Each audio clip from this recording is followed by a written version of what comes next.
Hello friends, जय जगन्नाथ। आज एक ओडिया व्याकरण क्लास को आपण स्वागत। तो आज क्लास रे हम डिस्कसन करबा संधि।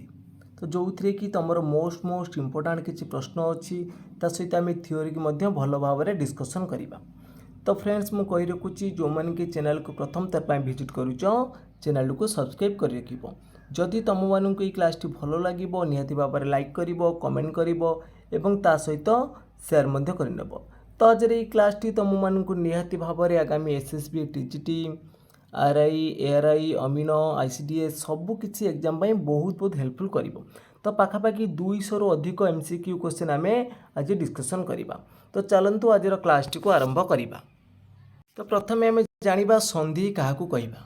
प्रथम आम जाना संधि क्या कहवा। तो संधि क्या कहवा ना परस्पर सन्निहित दुईटी वर्णर मिलन द्वारा गोटिक बा दुईटी जाक वर्णर परिवर्तन हेले से मिलन को आम संधि बोली कही था। परस्पर दुईटी वर्णर मिलन द्वारा गोटिकर बा दुईटी जाक वर्णर परिवर्तन हेले से मिलन को आम संधि बोली कहवा। जमी देख संवाद सम युक्त बाद है संवाद सम युक्त बाद है तुम कौन संवाद नहीं कि देख ये देख तुम परस्पर जो दुईटा वर्ण मिलन है दुईटाक वर्णर परिवर्तन है तो यीटा को आम कहवा संधि कहवा। तो ये संधि केते प्रकार ये संधि हूँ आमर तीन प्रकार कौन कौन ना गोटे है स्वर संधि व्यंजन संधि आउ विसर्ग संधि। तो एबे आम स्वर संधि विषय डिस्कसन करवा। तो स्वर संधि क्या कहवा स्वर संधि क्या कहवा ना परस्पर सन्निहित दुईटी स्वर वर्णर मिलन द्वारा जो संधि घटे ताकू स्वर संधि कहवा। तो दुईटी स्वर वर्णर मिलन रे जो संधि होता है ताकू आम कौन बोली कही था स्वर संधि बोली कही था। तो आम उदाहरण देखा दुईटा स्वर वर्ण देख जमी अ प्लस तुम कौन हम आ हम गोटे उदाहरण देखा देख जमी देख कौन ना शस शस युक्त है तुम अंक है कौन है शस युक्त अंक है तुम शशांक शस युक्त अंक है तुम कौन शशांक। ये दुईटा स्वर वर्ण अच्छी है सर जदि तुम हलंत लगी था ये व्यंजन मन होता है शस शस आसूँ एटी अच्छी एटी अच्छी।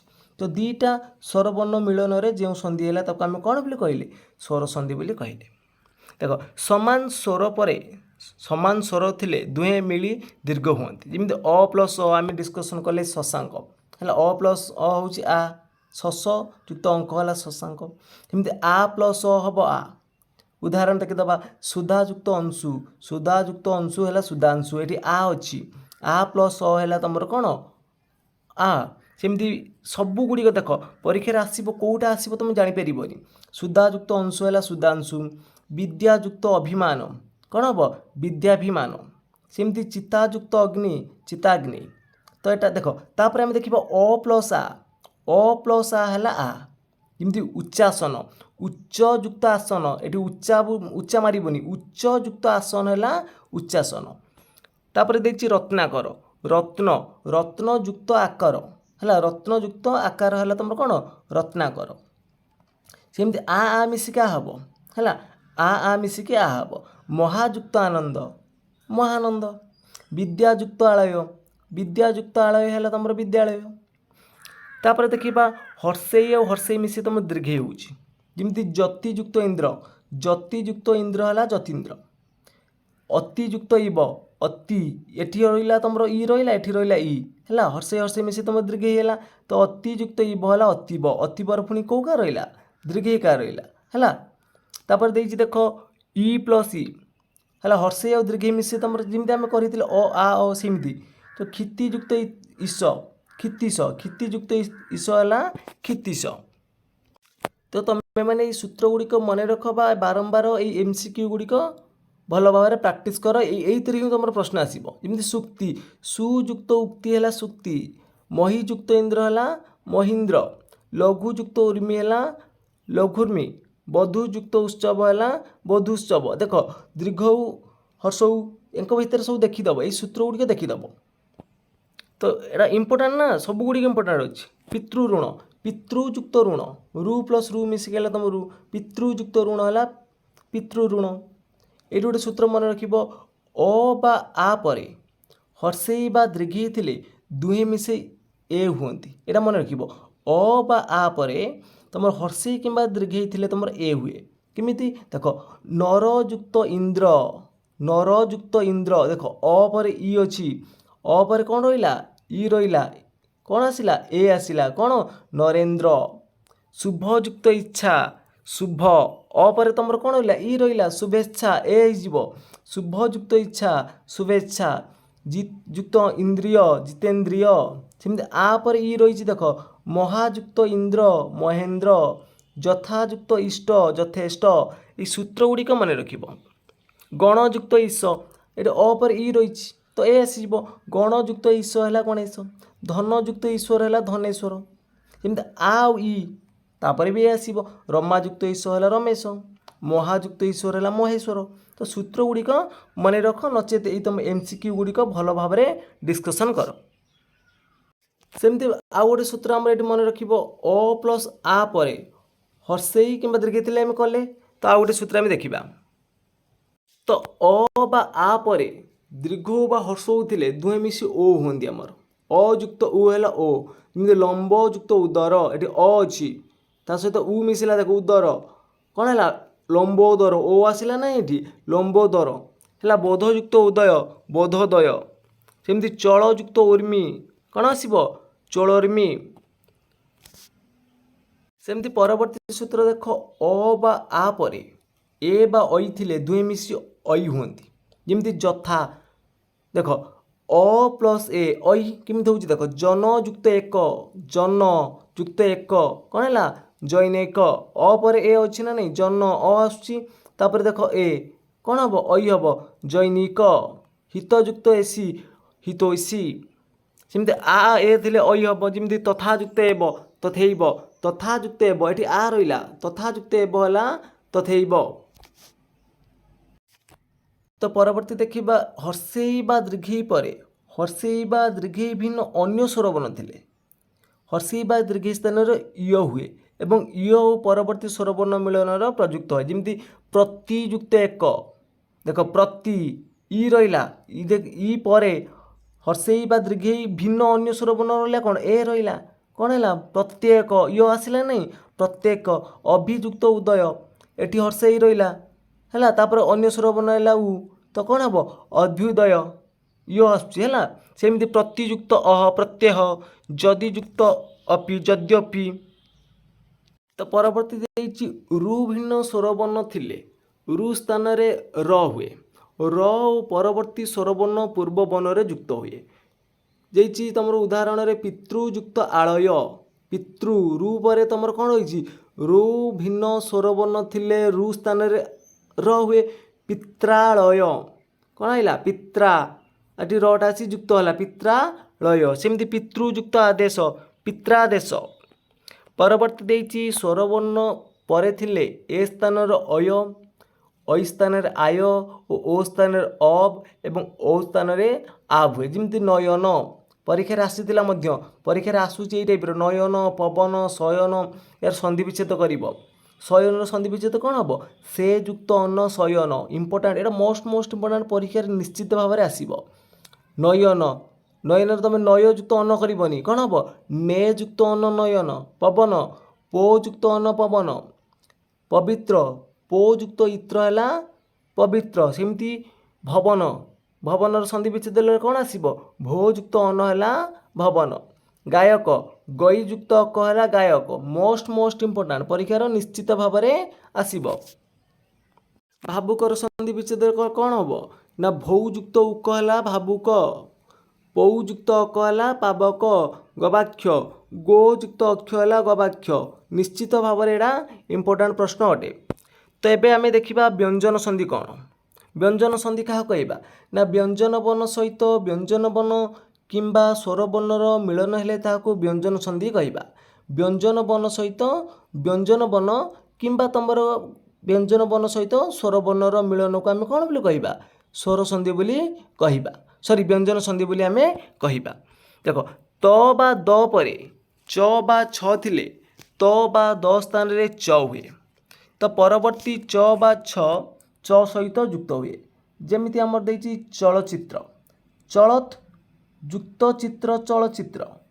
ଦେଖ ତ ପରେ ଏଠି ଚ ରହିଛି, ତ କ'ଣ ହେଲା ତ ବା ଦ ପରେ ଚ ବା ଛ ଥିଲେ ତମର କ'ଣ ତ ବା ଦ ସ୍ଥାନରେ ଚ ହୁଏ, ପରବର୍ତ୍ତୀ ଚ ବା ଛ ଚ ସହିତ ଯୁକ୍ତ ହୁଏ। ଯେମିତି ଚଳଚ୍ଚିତ୍ର ଚଳଚ୍ଚିତ୍ର ହେଇଗଲା, ଶରତ୍ ଯୁକ୍ତ ଚନ୍ଦ୍ର ଶରଚନ୍ଦ୍ର, ଉତ୍ ଯୁକ୍ତ ଚାରଣ ଉଚ୍ଚାରଣ। ତ ଏବେ ଆମେ ଦେଖିବା ତ ବା ଦ ପରେ ଜ ବା ଝ ଥିଲେ ସେ ତ ଆଉ ଦ ସ୍ଥାନରେ କ'ଣ ହୁଏ, ଜ ହୁଏ, ବର୍ଗଜ ହୁଏ। ଯେମିତି ତତ୍ ଯୁକ୍ତ ଜନିତ ତଜ୍ଜନିତ, ଉତ୍ ଯୁକ୍ତ ଜ୍ୱଳ ଉଜ୍ଜ୍ୱଳ। ଦେଖ ତ ପରେ ଜ ଥିଲେ କ'ଣ ହେବ, ସେ ଜ ପରବର୍ତ୍ତୀ ଜ ସହିତ ଯୁକ୍ତ ହେବ, ଯେମିତି ଉଜ୍ଜ୍ୱଳ। ବୃହତ୍ ଯୁକ୍ତ ଝଟିକା ବୃହତ୍ ଝଟିକା। ତ ପରବର୍ତ୍ତୀ ଦେଇଛି ତ ବା ଦ ପରେ ଟ ବା ଠ ଥିଲେ ତ ବା ଦ ସ୍ଥାନରେ ତମର ଟ ହୁଏ ଏବଂ ପରବର୍ତ୍ତୀ ଟ ବା ଠ ଏହି ଟ ସହିତ ଯୁକ୍ତ ହୁଏ। ଯେମିତି ଆମର ବୃହତ୍ ଟଙ୍କାର ବୃହତ୍ ଟଙ୍କାର, ଟ ସହିତ ଟ ଯୁକ୍ତ ହୋଇଛି ବୃହତ୍ ଟଙ୍କାର। ସେମିତି ତ ବା ଦ ପରେ ଡ ବା ଢ ଥିଲେ ତମର ତ ଆଉ ଦ ସ୍ଥାନରେ ତମର ଡ ହୁଏ ଏବଂ ଡ ଢ ପରବର୍ତ୍ତୀ ଡ ସହିତ ଯୁକ୍ତ ହୁଏ। ଉତ୍ ଯୁକ୍ତ ଡିନ ଉଡ୍ଡୀନ, ତତ୍ ଯୁକ୍ତ ଡିଡିମ ତଡ୍ଡିମ ହେଲା। ଯେମିତି କିଛି ସନ୍ଧି ଦେଖିଦେବା ଆମେ ଦେଇଛି ଦେଖ ଉଲ୍ଲେଖ, ଉଲ୍ଲେଖର ସନ୍ଧି ବିଚ୍ଛେଦ କଲେ କ'ଣ ଆସିବ, ଉତ୍ ଯୁକ୍ତ ଲେଖ ହେଲା ଉଲ୍ଲେଖ। ସେମିତି ବିଦ୍ୟୁତଲତା ବିଦ୍ୟୁତ୍ ଯୁକ୍ତ ଲତା ବିଦ୍ୟୁତଲତା।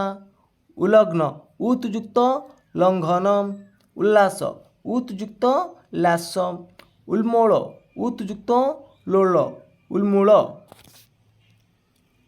ତ ପରବର୍ତ୍ତୀ ଦେଇଛି ସ୍ୱରବର୍ଣ୍ଣ ବର୍ଗର ତୃତୀୟ ଚତୁର୍ଥ ବର୍ଣ୍ଣ କିମ୍ବା ଜ ର ଳ ବ ଓ ହ ପରେ ଥିଲେ ବର୍ଗର ପ୍ରଥମ ବର୍ଣ୍ଣ ସ୍ଥାନରେ ସେହି ବର୍ଗର ତୃତୀୟ ବର୍ଣ୍ଣ ହୁଏ। ଯେମିତି ଆମର ଦିଗନ୍ତ ଦିକ୍, ଦିକ୍ ଯୁକ୍ତ ଅନ୍ତ କ'ଣ ହେଲା ଦିଗନ୍ତ। ଏଠି ସ୍ୱରବର୍ଣ୍ଣର ତୃତୀୟ ଚତୁର୍ଥ ବର୍ଣ୍ଣ କିମ୍ବା ତମର ଜ ର ଳ ବ ହ ପରେ ବର୍ଗର ଥିଲେ ପ୍ରଥମ ସ୍ଥାନରେ ତୃତୀୟ ହେବ। ଯେମିତି ଦିଗନ୍ତ ଦିକ୍ ଯୁକ୍ତ ଅନ୍ତ ଦିଗନ୍ତ ମାନେ ତୃତୀୟ ବର୍ଣ୍ଣ ଆଇଲା। ତାପରେ ଦେଇଛି କ'ଣ ବାଗାଡମ୍ବର ବାକ୍ ଯୁକ୍ତ ଆଡ଼ମ୍ବର, ବାଗୀଶ ବାକ୍ ଯୁକ୍ତ ଈଶ ବାଗୀଶ, ବାଗ୍ଦେବୀ ବାକ୍ ଯୁକ୍ତ ଦେବୀ ବାଗ୍ଦେବୀ, ଦିଗଜ ଦିକ୍ ଯୁକ୍ତ ଗଜ ଦିଗଜ, ଉଦ୍ଯାପନ ଉତ୍ ଯୁକ୍ତ ଯାପନ ଉଦ୍ଯାପନ, ଉଦ୍ଯୋଗ ଉତ୍ ଯୁକ୍ତ ଯୋଗ ହେଲା ଉଦ୍ଯୋଗ। ତାପରେ ଦେଇଛି ନ କିମ୍ବା ମ ପରେ ଥିଲେ ବର୍ଗର ପ୍ରଥମ ବର୍ଣ୍ଣ ସ୍ଥାନରେ ସେହି ବର୍ଗର ପଞ୍ଚମ ବର୍ଣ୍ଣ ହୁଏ। ଯେମିତି ଜଗନ୍ନାଥ ଜଗତ୍, ଜଗତ୍ ଯୁକ୍ତ ନାଥ ଜଗନ୍ନାଥ, ଚିନ୍ମୟ ଚିତ୍ ଯୁକ୍ତମୟ ଚିନ୍ମୟ, ଏଇ ଟାଇପ୍ର ତମର ଆସିବ। ତ ପରବର୍ତ୍ତୀ ଦେଇଛି ଯେଉଁ ବର୍ଗର ବର୍ଣ୍ଣ ପରେ ଥାଏ ଅନ୍ତସ୍ଥ ତମ୍ ସ୍ଥାନରେ ସେହି ବର୍ଗର ପଞ୍ଚମ ବର୍ଣ୍ଣ ହୁଏ। ଆମେ ଖାଲି ଦେଖିନେବା ତା'ର ଉଦାହରଣ ଗୁଡ଼ିକ ଯେଉଁଥିରେ କି ଆମର MCQ କ୍ୱେଶ୍ଚନ୍ ଆସୁଛି। ତାର ଶଙ୍କର, ଶଙ୍କରର ସନ୍ଧି ବିଚ୍ଛେଦ କଲେ କ'ଣ ହେବ, ସମ୍ ଯୁକ୍ତ କର ଶଙ୍କର, ସଂକଳନ ସମ୍ ଯୁକ୍ତ କଳନ ସଂକଳନ, କିଙ୍କର କିମ୍ ଯୁକ୍ତ କର କିଙ୍କର, ସଞ୍ଚୟ ସମ୍ ଯୁକ୍ତ ଚୟ ହେଲା ସଞ୍ଚୟ, ସନ୍ଦେହ ସମ୍ ଯୁକ୍ତ ଦେହ ହେଲା ସନ୍ଦେହ। ତ ଏଇଥିରୁ ହିଁ ତୁମର ପ୍ରଶ୍ନ ଆସିବ। ତୁମେ এইଗୁଡ଼ିକ ବାରମ୍ବାର ପ୍ରାକ୍ଟିସ୍ କର, ନିଶ୍ଚିତ ଭାବରେ ପରୀକ୍ଷାରେ ତୁମର ଆସିବ। ତାପରେ ଦେଖିବା ସଂଲଗ୍ନ, ସଂଲଗ୍ନରେ ସନ୍ଧି ବିଚ୍ଛେଦ କଲେ କ'ଣ ଆସିବ, ସମ୍ ଯୁକ୍ତ ଲଗ୍ନ ସଂଲଗ୍ନ, ସଂସାର ସମ୍ ଯୁକ୍ତ ସାର ସଂସାର, ସଂସର୍ଗ ସମ୍ ଯୁକ୍ତ ସର୍ଗ ସଂସର୍ଗ, ସଂଯୋଗ ସଂଯୋଗର ସନ୍ଧି ବିଚ୍ଛେଦ କଲେ କ'ଣ ଆସିବ ନା ସମ୍ ଯୁକ୍ତ ଯୋଗ ହେଲା ସଂଯୋଗ।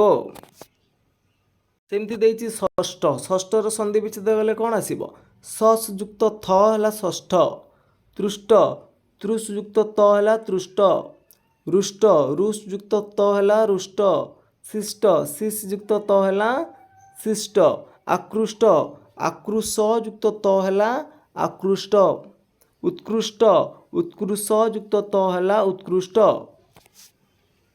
ତ ସଂସ୍କୃତି, ସଂସ୍କୃତିର ଆମର ସନ୍ଧି କଲେ କ'ଣ ଆସିବ, ସମ୍ ଯୁକ୍ତ କୃତି ହେଲା ସଂସ୍କୃତି, ସଂସ୍କାର, ସଂସ୍କାରର ସନ୍ଧି ବିଚ୍ଛେଦ କଲେ କ'ଣ ଆସିବ, ସମ୍ ଯୁକ୍ତ କାର ହେଲା ସଂସ୍କାର, ପରିଷ୍କାର, ପରିଷ୍କାର ସନ୍ଧି ବିଚ୍ଛେଦ କଲେ କ'ଣ ଆସିବ, ପରିଯୁକ୍ତ କାର ପରିଷ୍କାର, परिष्कृत सेमती परियुक्त कृति है परिष्कृति। तो एबे आम डिस्कसन करवा विसर्ग संधि कौन।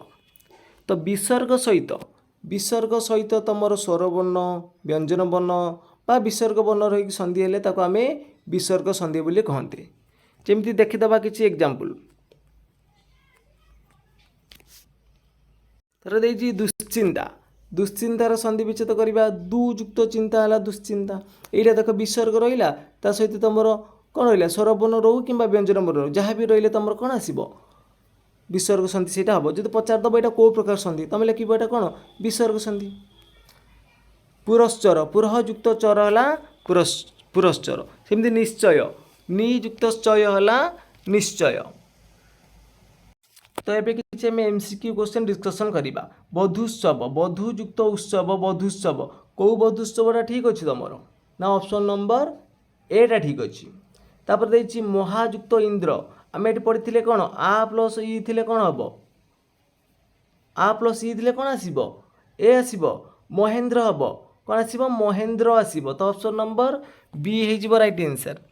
तो परवर्ती प्रश्न अच्छी गणयुक्त ईश कौन हम 3 नंबर देख गणेश हो तुम राइट आंसर। 4 नंबर देछि धनयुक्त ईश्वर धनेश्वर ऑप्शन नंबर बी हो राइट आंसर। तो परवर्ती प्रश्न अच्छी मनीषा देख मनीषार संधि विच्छेद कले कौन आसब मनीषा को कौन दीर्घिकार हम मनयुक्त ईशा मनीषा। तापर देछि गंगायुक्त उदक कौन हम गंगोदक ऑप्शन नंबर सी हो राइट आंसर। तो परवर्ती प्रश्न अच्छी राजायुक्त ऋषि राजर्षि ऑप्शन नंबर बी हो राइट आंसर। तो परवर्ती प्रश्न अच्छी दुखयुक्त रत कौन आसब दुखार्थ ऑप्शन नंबर बी हो राइट आंसर। नेक्स्ट क्वेश्चन अच्छी महियुक्त Indra Mahendra option number B हो राइट आंसर। तो फ्रेंड्स आज क्लास टी सरी जाइए जदि तुम मानक ये क्लास टी भल लगी निहत भाव में लाइक कर कमेंट कर सहित सेयार करनब और जो पिला माने चैनल को प्रथम थर पर विजिट करुच चैनल को सब्सक्राइब रखिब। तो फ्रेंड्स आज पे एतिकी जय जगन्नाथ जय हिंद।